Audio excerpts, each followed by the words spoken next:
یہ قوم کتابیں پڑھتی ہے مگر سچ برداشت نہیں کرتی، ڈگریاں لیتی ہے مگر عقل استعمال نہیں کرتی۔ ہم وہ لوگ ہیں جو اپنی جہالت پر فخر کرتے ہیں اور اپنی تعلیم پر صرف نمائش۔ ہم پڑھے لکھے جاہل ہیں کیونکہ ہم نے علم کو رٹ لیا مگر سمجھنے کی کوشش نہیں کی۔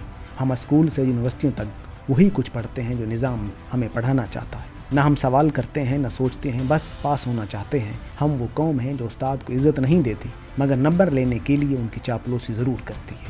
ہم وہ لوگ ہیں جو قرآن پڑھتے ہیں مگر اس پر عمل نہیں کرتے، نماز پڑھتے ہیں مگر انصاف نہیں کرتے، ڈگری لیتے ہیں مگر عقل سے خالی رہتے ہیں۔ ہم نے تعلیم کو کاروبار بنا دیا، شعور کو جرم اور سچ کو گستاخی۔ ہمارے گھروں میں کتابوں کی الماریاں ہیں مگر عقل کے دروازے بند ہیں۔ ہم نے اپنی نسلوں کو وہی سکھایا جو ہمیں سکھایا گیا کہ سوال مت کرو، بس مانو۔ یہی وجہ ہے کہ آج ہم سب پڑھ لکھ کر بھی اندھیرے میں ہیں۔ ہمارے اسکول ذہن پیدا نہیں کرتے، غلام پیدا کرتے ہیں۔ ہم نے علم کو فیشن بنایا، سوچ کو گناہ۔ ہم وہ قوم ہیں جو سچ بولنے والوں کو پاگل کہتی ہیں اور جھوٹوں کو سمجھدار۔ ہماری ڈگریاں دیواروں پر لٹکتی ہیں مگر ضمیر قبروں میں دفن ہے۔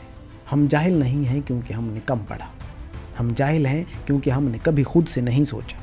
جب تک ہم تعلیم کو عمل سے، علم کو اخلاق سے اور شعور کو آزادی سے نہیں جوڑیں گے، ہم پڑھے لکھے جاہل ہی رہیں گے۔ نسلوں کا ذہن آزاد کرو، جسم خود آزاد ہو جائے گا، کیونکہ غلامی یونیورسٹیوں میں نہیں بلکہ ذہنوں میں پالی جاتی ہے۔